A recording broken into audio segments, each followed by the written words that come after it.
Shalom. This is Levi Shore. Welcome back to Sweet and Good Torah. We have Rabbi Mordecai Darvish. Darwish. Oh my gosh, you have to correct me. Cannot do it. Darwish from the gates of Mordecai. We'll be here for 10 minutes, but we're going to get it right. And we have an amazing one for you today. If you're a Jew, stop eating that cheeseburger, man. Stop eating the cheeseburger. We're going to have an interesting we're going to talk about all kinds of current events. We're going to talk about what's going on in the presidential election here. We're going to talk about what's going on, the craziness is going on in Israel, all around the world. And I'm going to try not to speak so yeshivish today. I'm going to try to speak like a normal American person. And if I speak yeshivish, maybe I have to put some tzedakah in the yeshiva jar. We'll see how it goes. I, so you want to jump with any opening comments? You want me to set Yeah, something up? yeah, guys, come on. Okay, Like, subscribe, share the videos, get them out there. yeah, come on. This is good Very stuff. easy. It's very easy stuff. Help us out.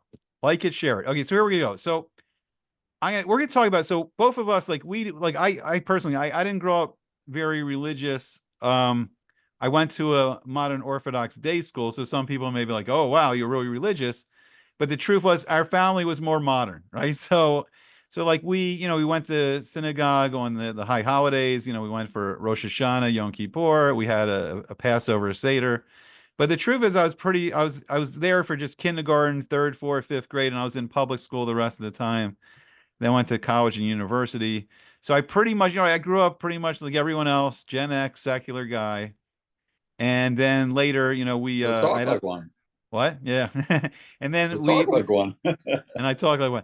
And I had an opportunity, to go. I was living in Los Angeles. I worked in the film industry. My background was at film school. And I got an opportunity to go to Jerusalem. I was working on the screenplay sequel to the movie The Ten Commandments. And then I met Mordecai. We were roommates at Aisha Torah in the old city of Jerusalem. So I understand what it's like to have, the typical American secular background. But I also see it now from the perspective of like Hashem is really poking and prodding us from all directions to really wake us up. And that's why all these events are so crazy and everything seems so nuts. Like to give you one example, there was a attempted assassination on President Trump just a few weeks ago. And like most of the news media, it's gone, done. Old news. I mean, in the old days, they'd be talking about that for a long time. It's a big historical event. It could have really thrown this country into complete chaos. They just got rid of like President Biden, just like took him off the ticket. Nope, you're not running. Well, who made that decision? Right? Took him off the ticket, put in Kamala. Kamala's now the new candidate. Got this guy, didn't pick Josh Shapiro, a far superior candidate. He put in this guy Walls or whatever, this socialist putz from Minnesota, wherever he's from. No big deal. Like nothing, like what is it going to take to shake people up in this crazy world right now? So nothing. Scroll. It's a scroll through generation. It's a scrolling through. You know what I mean? And then the media knows it. Everybody knows it. You just hop on to the next thing. The news cycle never stops. 24-hour news, and that's what you're seeing. You're seeing that nobody's, really hunkering down on anything. So there's nuance. There's no nuance in anything. It's just a bunch of headlines and bullet points, and that's what you're fighting. That's what you're conversing about. Yeah, so I've experienced like two worlds. Like a lot of people in the secular world, they're not experiencing going into a base midrash, going into a yeshiva and turning all the electronics off and just getting out like Torah books and sitting there and just learning and speaking about that. And that's not a normal thing. Even in college, I don't remember learning that long.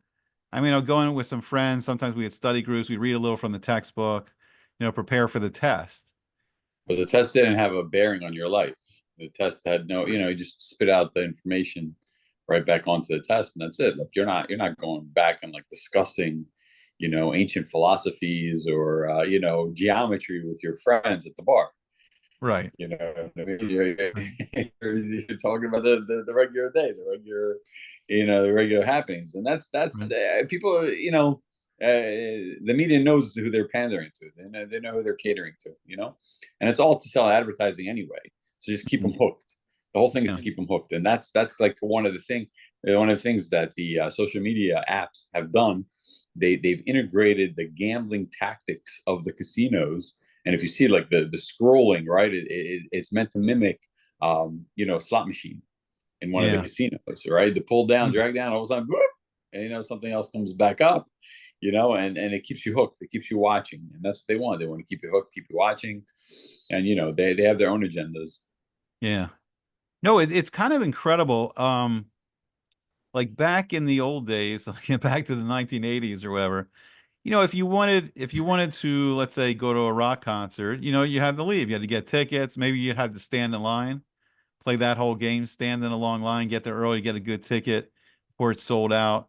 You had to do something. You had to go to the record store back when we had records or CDs. You had to go out, get stuff. You had to go to a movie theater, go to a restaurant, or go to the store.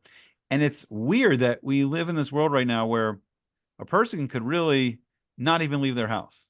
You could work remote through your computer.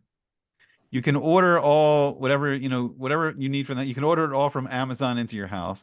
You have streaming constantly. Any movie really you could even think of, any TV show you can think of, sporting events, international, um, and then video games, just constant, and then right, and then just all the social media content.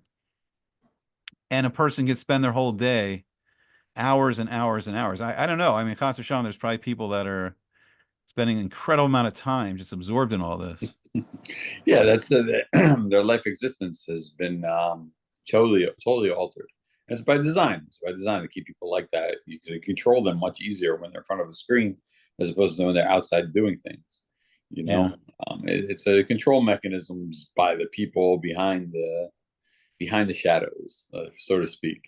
Yeah. I mean, so I don't know. So one thing that's I think really like I think where I'm at politically, I've always been a big political junkie, but I really think for the first time I would really almost say I'm an independent. Like I just or apolitical. Finally, No, finally. or apolitical. Just like I have days where I just don't care anymore. It's just like so ridiculous and over the top.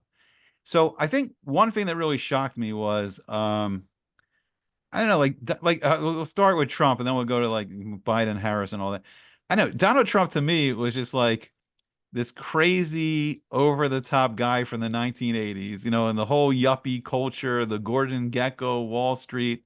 He was like this over the top guy, as Mr. Casino guy, Mr. New York developer guy. It's like, oh, I'm Trump, I'm Trump. I know he's always like kind of, and like I never really was a big fan of The Apprentice. It wasn't like, my parents are, real into business. So they wanted me to read. That's Yeah. your view. That's your view. There's No, other no, okay, views. no, y'all give me your, no, but I'm saying like my parents were real into business, so they wanted me to read Art of the Deal, and I thought it was entertaining. I watched maybe like one or two Apprentice episodes, but it wasn't up there on my favorite TV show. But what shocked me was like on Facebook and just like people I'm talking to, Jewish people that are still like very liberal or in that Democratic camp, just some of them, like the over the top hatred for him was like it's hard. I didn't get it. Like what? Like here, I'll let you can give your impression. Like No, listen, like the first book I actually read from cover to cover was The Art of the Comeback. I was like, I hated reading, and then all of a sudden I realized, wait a minute, there's information in books. I didn't really know that. I thought, growing up in school, they didn't teach you that. They gave you books of stories that had no bearing on your life, and they weren't interesting. So I was more interested in watching movies as opposed to reading a book.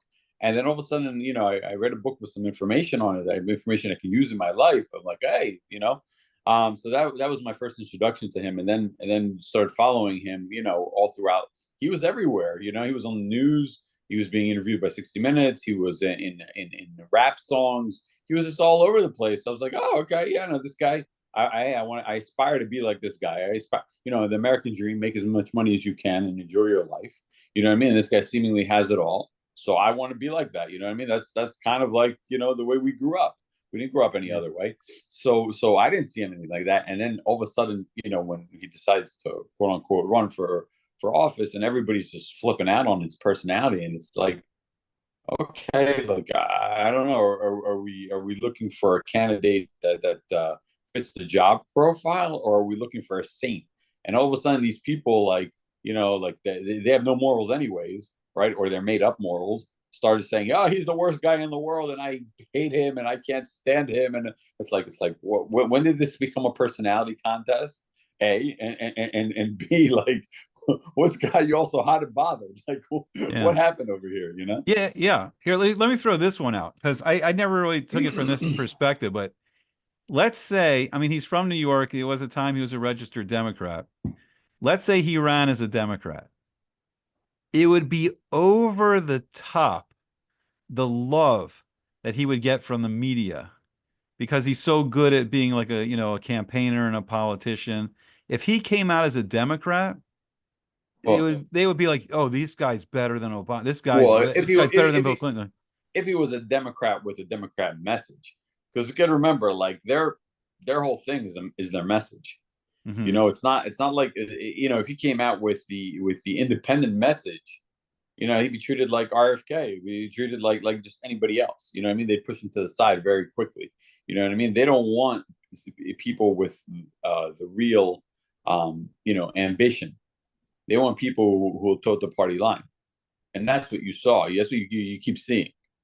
Whether it was with Hillary, whether it was with Bernie Sanders, whether it's Kamala or Joe or whatever. They just, if you toe the party line, you're in. If not, forget about it. We're gonna knock you out, no matter how big of a superstar you are.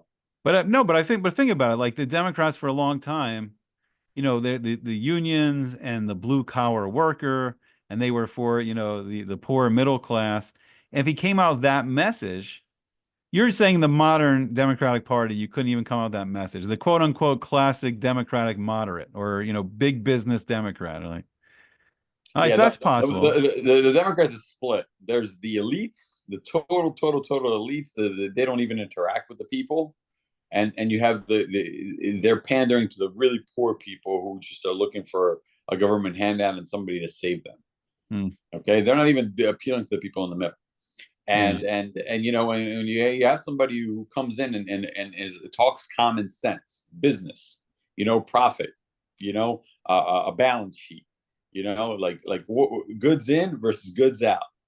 Okay, just like, bare bones, like, what are we doing here? You know what I mean? Like all of physics operates a certain way, right? There's gravity, there's E equals MC squared, there's a formula to things, right? When someone speaks that, it's sense, right? Nah, we don't want that. We don't want somebody thinking. We don't want somebody to do what's good for the country, because you see that there's an ulterior agenda over here.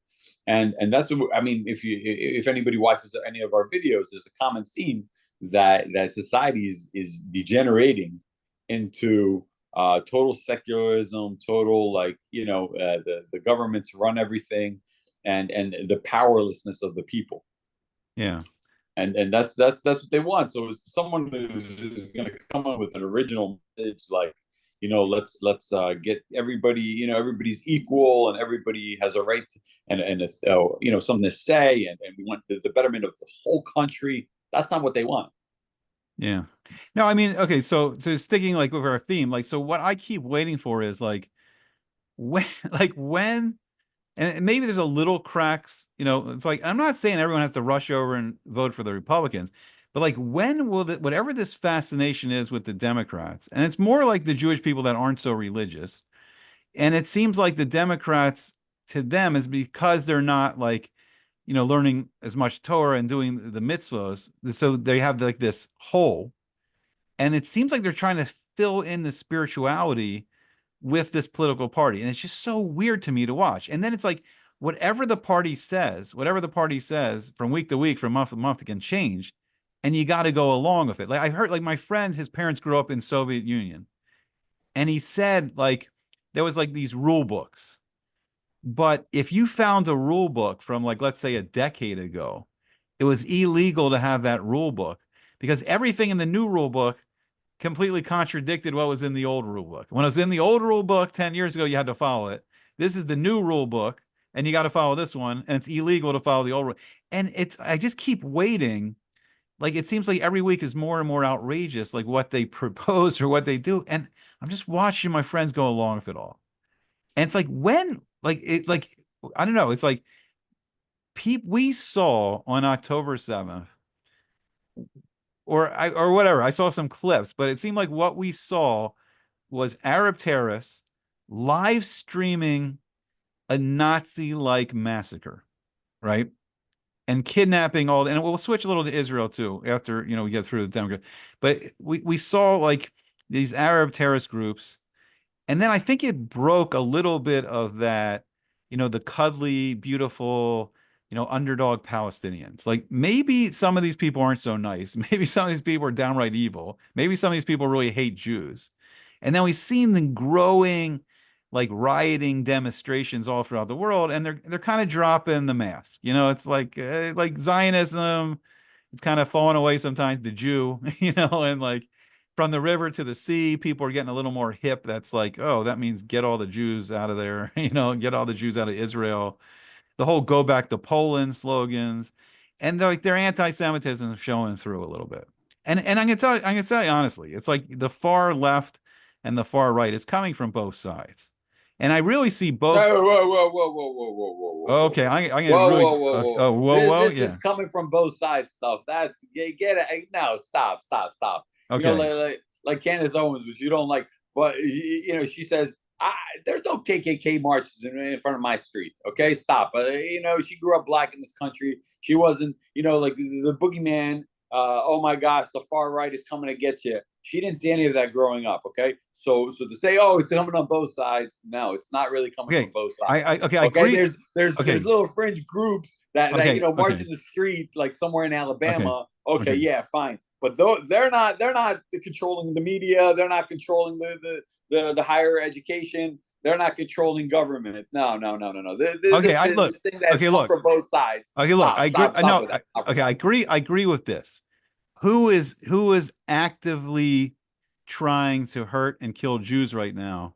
It's It's coming the from the left. left. It's the It's left. coming. It's That's coming it. from the That's it. left. It's That's coming. it. Hold on for a second. Stop. Full Hold stop. It's on coming from the for. left. The right doesn't Hold, burn Israeli flags. Okay, the hold right on doesn't for. burn Hold Israeli flags on. in the middle Hold of on. Okay. Alabama. Stop. Hold Stop. on. Hard Hold on. stop there. Okay. But there is elements in the alt-right that are very neo-Nazi, anti-Semitic, but They're not out there. You they're don't not see actively them. they're not actively So why even speak about them? Why even give that? Why even give them credence? Why even give credence? It doesn't. You don't because even speak okay, about them. Speak okay, about like what's in our face. What's in your okay, face? You go to a campus. You go to a university campus. They're burning Israeli flags. That's not the right. That's not the right. It's never been the right. It's never been the most crazy Nazis on campus, and there are okay. They're not burning Israeli flags and saying kill Whitey, kill the Jew. They're not doing it in public. They may be doing it somewhere in like a party in the middle of the night. Okay, so you're not seeing it, but they're not doing it in your face. So why even speak about it? You know what I mean? Like this okay. pandering to the left. The Okay, left is hold on. Nazi. Okay, The left is okay. Nazi. Full stop. That's Okay. it. Wow. Okay, hold on. Okay, so not easy being an independent. My first day of being an independent. No, but it's a halacha yedua Esav Sone Yaakov. I'll tell you where I see it. Just wait. I agree with you. They're not actively trying to go and attack Jews right now, but it's there in the background, and it's Who starting cares though? But it's not an issue. It's not a current everyday issue. So why even speak about it? it's Something starting in the to. background. Okay. Okay, Okay. let it be in the background. Who All right. cares? Hold Why even? on. You Okay. know what I mean? You're talking about the morality of people. You're talking about whether people are good or not. You're talking about who to vote for. You're talking about like the issue. Why didn't bring out? Oh yeah, but you have an arsenal that you might pull out one day. Why even speak about that? And that's the calling card of the left. That's what they say. You know what I mean? Oh, but the alt right, the righty, they're crazy. They're Charlottesville. They're oh my gosh. No, that's BS. That's not the majority of this country. Fine. Okay. Okay. And So let. it's not the media. It's not education. Okay. It's Okay. not Okay. government. Okay. Okay. All right. So, okay. Okay. Let's move on to the next topic, which you'll be keyed up to talk about. All right. So let's talk about the sham of this whole Kamala Harris. I mean, pandering to Islamic terrorism, the constant appeasement of the Biden administration of Islamic terrorism. I mean, right, this is real. This is, the Biden Right. administration sending $100 billion to Iran to finance like a proxy war against Israel. This is real stuff. Jews are getting killed by this, and this is very dangerous, right? So So we'll talk. Okay, so we'll talk about this side, right? You got in the front of it all. I mean, Kamala Harris is like this cackling nitwit. Like, I mean, it's like I just people are so into the team sport aspect or the religious aspect of political party. So yeah. It's like, I mean, it's there's academics that have spent their whole life getting a PhD, and they're honestly with a straight face going to proudly tell you they're going to vote for this very intelligent woman. You know, it's like Well, yeah, again, that's it. It's become a team sport. It's a team sport. My team versus your team, and that's it. yeah, And they'll die with that. They'll die with it. And then there's no speaking to these people. There's no intelligence with these people. So like, the Donald Trump approach is just insulting them and making fun of them. They've started using those tactics, calling JD Vance weird. Last time I checked, weird is something out of the norm, and the norm would be the majority. The majority of people are normal humans who have families, who are fruitful and multiply. Those are the humans. They're not the transgender, bisexual. Let me adopt. Let me do some in vitro fertilization, crazy stuff. You know what I mean? And transgender humanism, all sorts of concoctions that have come up. You know what I mean? Birth control, fund the Planned Parenthood kind of stuff of that out there. No, no, no, no, no, no. That's not the norm. Okay. So for right. them to call, the normies weird, you know what I mean? That's what this country and the humanity has devolved into. Right, Call the other person something negative. You know, right. we live in Philadelphia, right? The Negadelphia, just always seeing the negative of the other person, never seeing the Right. positive, right? And Right. No, that's what yeah. they do. No, right. So I really think like your average family, no matter if they're voting for the Democrats or Republicans, they have their team, but really like people kind of want the same thing. They would like to get a nice job where they have a good salary, have a good house in a nice neighborhood, have friendly neighbors, have a good school for their kids, not have crime, the kids being able to get a good education and have a nice career and have families themselves. And I think if you look at the 8 billion people in the world, it's probably the majority of the 8 billion people, that's where they're at. But Mom, then, dad, kid. right, yeah. But then you have the media amplifying a very thin a minority of immorality, like super magnifying a super thin minority of immorality, trying to influence all these masses, trying to influence like the 8 billion people to accept that weird is good. And it's like they're really trying, That weird is normal. That right? weird Weird is is not normal. right, and normal is weird, right? That's really the game, right? So that's really Yeah. but let me get a little like okay. That's why you don't Yeah, even pay attention. That's why you yeah, don't even have you don't even start a dialogue with these people. Just call it what it is. You know what I mean? Like you don't have a dialogue. You don't even take their points seriously yeah. because these aren't serious intellectuals who care about points. They care about winning. You know what I mean? And to them, the ends justify the means. The ends is them winning. They'll do anything to win. And that's what we talked about it before, like the rules for radicals, the Saul Alinsky playbook, do anything you can, be a rebel, you use all sorts of sneaky tactics to win. And because winning is the end goal, and that's it. And that's why they paint the other side as always bad. The other side is always Nazi. It's always fascist. It's always bad because people in their minds, Nazi and fascist is bad. So they Yeah, not both sides. Not both sides. wait, hold No, on, hold on, no, hold no, on. no, Oh, no, no. I'm sorry. I'm sorry. No, it's not both sides. Okay, it's the left is definitely taking the tactics of the Nazis and promulgating them. The right is not. The right is talking common sense. Okay, that don't even try both sides. No, it's not both sides. Okay, I don't hear crazy, wacky laws proposed by conservatives. You just don't. You don't.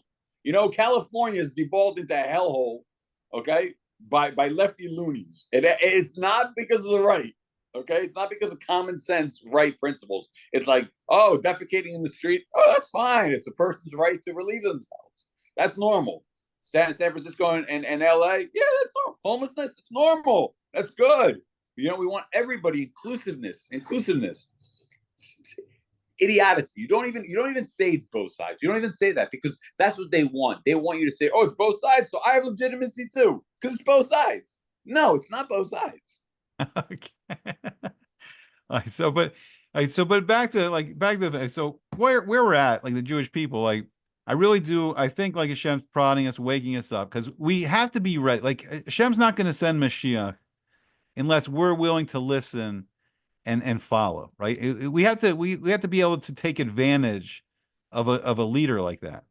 And if we're not going to listen, we're not going to do, right? So if we're all just sitting around eating cheeseburgers, we're not ready to follow the Torah. We're not ready to follow the lofty spiritual, elevation of the Torah. We're kind of lost in La La Land. We're lost in this crazy, Alice in Wonderland existence.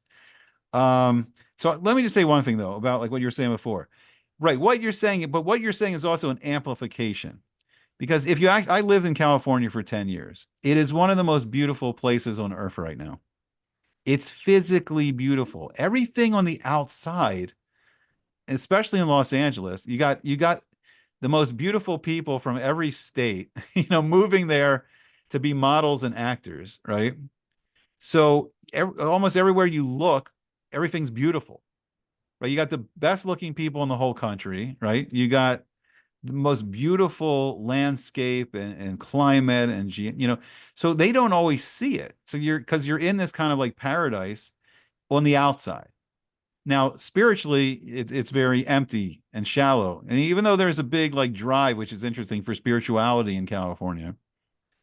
But right, it's so and that's in a sense what's going on in the whole world. It's kind of this glossy social media outside, this quick. And if you look really on social media, like who like people can just be good looking on the outside, and people will tune in, and they can be saying total nonsense, but it's a visual age. It's the ultimate visual age. And what's interesting is when the Torah talks about beauty, what's fascinating is there's midrash. So I'll go to yeshiva a little bit. So it says like it says back in the ancient world, when a person's soul was beautiful on the inside, they were beautiful on the outside. So when it says Sarah was one of the most beautiful women, because her inside, her soul was one of the most beautiful. But now it's not like that. Just because someone's good looking on the outside doesn't mean they're a good person or a wise person. And it may really, in some ways, be quite the opposite nowadays. They can be Yeah, like a, so yeah. yeah, the Zohar talks about that when the tree of life was beautiful on the inside and on the outside, but the tree of knowledge of good and evil could be beautiful on the outside and ugly on the inside. Mm, And that's what we're seeing, or vice versa, ugly on the outside, beautiful yeah. on the inside. That's Yeah. what we're seeing. It's a knowledge age, the age of knowledge, right? The promulgation, the well springs of information have been opened up, and so that's what you're seeing. You're seeing total opposites. Like what's on the inside is not matching what's on the outside. Yeah. Okay, so that's right. So right, and it's crazy in a way because now Jewish people have access to 4,000 years of the information of the wisdom of the Torah, and people are lost in the secular, like just merry-go-round. So let's switch gear. Okay, switch gears a little bit to Israel. As much as I can't understand the political situation here, what's going on over there is mind-boggling to me. Okay, it's like there was just an article that said, I think it was in Israeli News 7, Israeli National News, that it was saying that like the IDF kind of like gave up on rescuing the hostages. And we were down to 10 minutes. They're like, "Oh, the rest of the hostages are just in civilian houses and in tunnels, so we can't rescue them." It's like, wait, time out. It's like 9 months going into 10 months. We all knew from the beginning that they're either in civilian houses or in tunnels. I thought that's the whole thing that you guys were doing. So you've blown up a lot of buildings. You made one deal.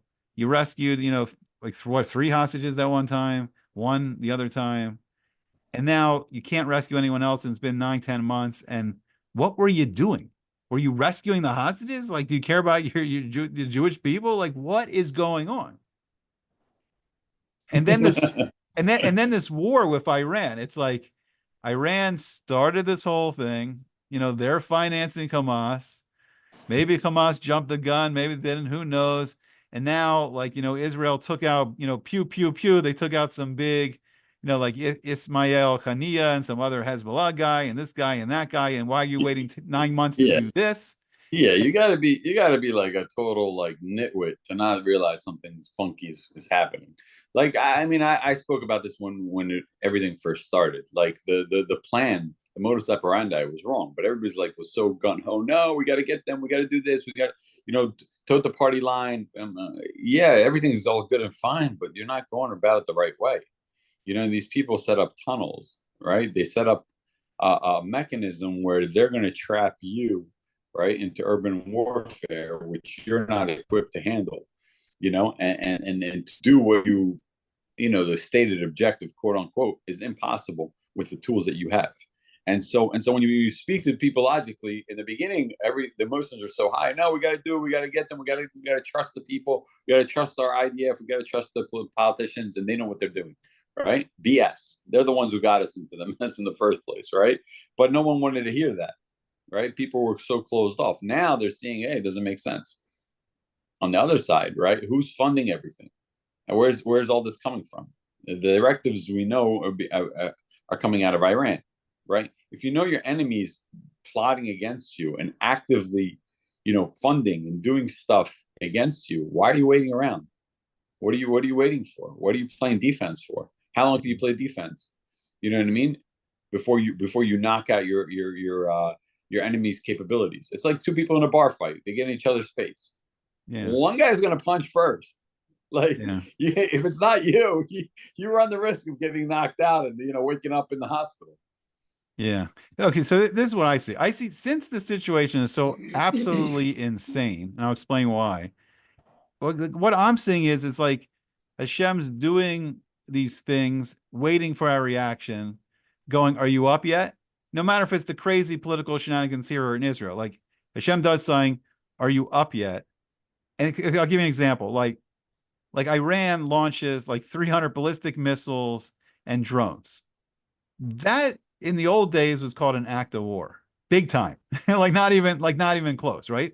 And then supposedly there's like this backroom negotiation that Biden administration arranged that they would know from Iran where the missiles were coming, and then they shot them all down, and like I don't even know.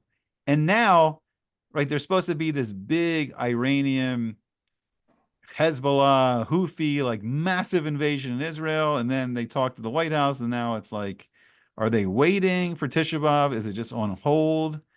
It's none of it makes sense. Like is Iran at war with Israel? Like when's the war starting? You've done many things to go over the line, both sides, to have a war. But then it's like, nah, it's like election season in America. We don't really want a war. We can't do a war during election season. So the only way I can see it is like Hashem is like jarring the Jewish people. Wake up already. Spit out the cheeseburger. Be a Jew. Wake up and seeing how we react. And it's like, okay, we'll go back to the war now, or here's the war, or here's this, or here's this crazy political situation. Or here, we will completely embarrass Josh Shapiro in Pennsylvania, which they really need to win.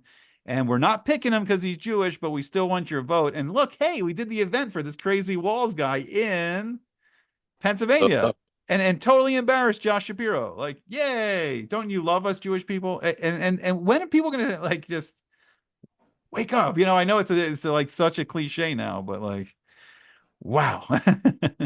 Well, if you pull up Maslow's hierarchy of needs, what Yeah. I mean, they've lulled the people into worrying about the safety, the lower rungs of the hierarchy of needs, and which is safety, physical, you know uh, needs that are around you, not worrying about like anything beyond the immediate physical gratification, physical comfort, physical urge.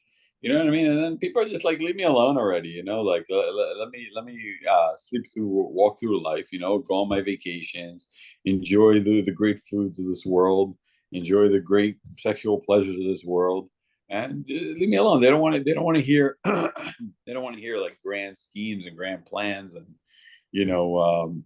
anybody who's thwarting their plans to the goodness that this world has to offer. And that's it. I mean, are they sleeping? Yeah, I guess so. Yeah, But yeah. I mean, look, I understand what it's like, but it's just like from my perspective, it's like the whole "I'm not religious" excuse. It's just getting old, and I don't know how much longer you're going to get away with it because they're but coming in. it's Yeah, but they're coming but and screaming at Jews from all sides now, even in America oh, here. right, Yeah. right. So if a Jew was like smart, like, okay, well, they're hating me anyway. So what are they hating me for? I'm not acting Jewish, I'm not being Jewish. So maybe I should look into it and then let them hate me for what I really am. You know what I mean? Yeah. Let them give a reason for it to actually hate you. You know what I mean? But it goes beyond that. They, you know, on a deeper level, they're not hating you because you're acting Jewish or you're going to yeshiva, you're keeping the commandments. They're hating you because you're not acting Jewish. They're Yeah. hating you because you're acting like them, and Yeah. you're outdoing them in their world. Yeah. You know what I mean? You're outdoing them in their world, and you're taking over their job. You know, and that's why they hate you. They don't hate you because you're going and putting on tefillin and keeping Shabbat. That's not Yeah. what's happening. You know what I No, I mean? mean, yeah. I think it's funny because right, like I don't think, Jewish people that are a little more secular, they realize this, but like if you go to yeshiva, you go to shul, like the people at the yeshiva and the shul are not going to be anti-Semitic, because they're all Jewish. It's like, so you really get it the more you're out there in public interacting with people out there that don't like Jews and just they're, and I disagree with you. They are in the right, but I will agree with you that they're not actively trying to hurt Jews right now. They're not in mass trying to hurt Jews right now. I agree with you No, on and that. who quote unquote supports Israel, right? The Yeah. evangelicals and all that stuff, right? But Like, they, come but on. they, but they think, we're all they're going to get raptured, and and then there's going to be Listen, that 144,000 they're not Meshuggahs that accept, Jason. they're not in the Ivy League schools, burning Israeli flags and saying kill the Jew Yeah, yeah, and running down Jewish students and locking them in libraries. They're not doing that. I You know what I hear. mean? Yeah, The burning of the flags, the use of fire is not from the right side. Okay, yeah, that's a stupid left talking point that gives legitimacy to what they what yeah. the nastiness that they're doing. Oh, so everybody's doing it, so it's okay. It's all right. It's I fine. mean, Everybody's doing it. from our perspective, this is like so early 2000s. Like we were there during the second Intifada. Like we've seen this going on for a year. No, but now everyone's catching up. Now you get it yet? You get it? You get what's going on over there in Israel? You get it yet?